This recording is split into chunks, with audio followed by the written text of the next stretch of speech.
আমি আমার জয় নিয়ে তো আমি অবশ্যই কনফিডেন্স থাকবো এবং থাকাটাই খুব স্বাভাবিক, এবং আমি যদি জয়ী নাও হই তাতেও কোনো আমার অসুবিধা নেই। বিগত সময়গুলোতে দেখি হলগুলোর একটা রাজনৈতিক প্রভাব ছিল, তো সেক্ষেত্রে দেখা যায় হলে কেন রাজনৈতিক প্রভাব থাকবে?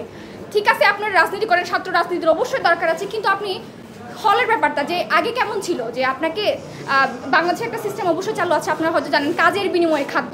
তো আমাদের যে হল ভিত্তিক যে রাজনীতিটা সেটা হয়ে গেছে শীতের বিনিময়ে হচ্ছে খাদ্য। মানে আপনাকে কোনো একটা রাজনৈতিক দল আপনাকে আবাসন সুবিধা দিবে এবং তার পরিবর্তে আপনাকে রাজনীতিটা করতে হবে। তো এই বিষয়টা আমি কখনো চাই না। আমি চাই যে আবাসনের ক্ষেত্রে যে ব্যাপারটা পুরোটাই প্রশাসন কর্তৃক দেখতে হবে এবং প্রতিটি শিক্ষার্থী শতভাগ আবাসনের ব্যবস্থাটা করতে হবে।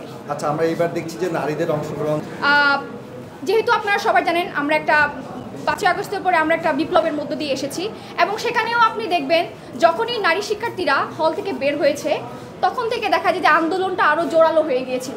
আপনারা হয়তো দেখবেন যে সুফিয়া কামাল হল কিংবা শামসুন্নাহার হল, আমার হল শামসুন্নাহার, তো এই হলগুলো থেকে কীভাবে মেয়েরা আসছে, তাদের যা ছিল দেখবেন আপনি হাড়ি পাতিল নিয়ে ওরা নাচতে নাচতে হচ্ছে আন্দোলন করতে আসছে, যে আমাদের যে আন্দোলনটা সেটা আমাদের দরকার। নারী শিক্ষার্থীরা যখন আন্দোলনে আসতে পারছে তাহলে এই নির্বাচনে কেন আসতে পারবে না? এই নারী শিক্ষার্থী বলতে আসলে বিষয়টা এমন না, বিষয়টা হচ্ছে কি শিক্ষার্থী, কিন্তু এটার ভ্যালুটা আপনারা যে প্রশ্ন করছেন না, নারী শিক্ষার্থীরা আসছে কেন, আসাটাই তো দরকার ভাই।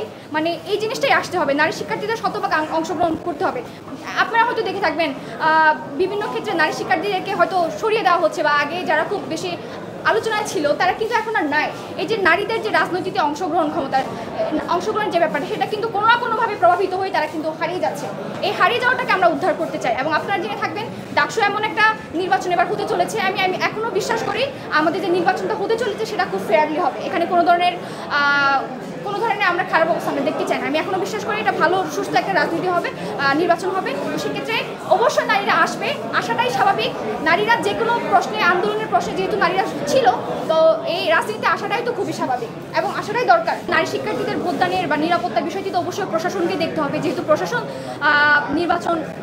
নির্বাচনের আয়োজন করতেছে, তো অবশ্যই প্রশাসনকে ব্যবস্থাটা দেখতে হবে। তবে এই কথা তো মনে রাখতে হবে যেসব ভোট কেন্দ্রগুলো দেওয়া হয়েছে বা এই যে দূরে যাইতে হবে রিক্সার যে ব্যাপারটা, আপনারা তো দেখবেন বিশ্ববিদ্যালয় তো আসলে অনেক সমস্যা।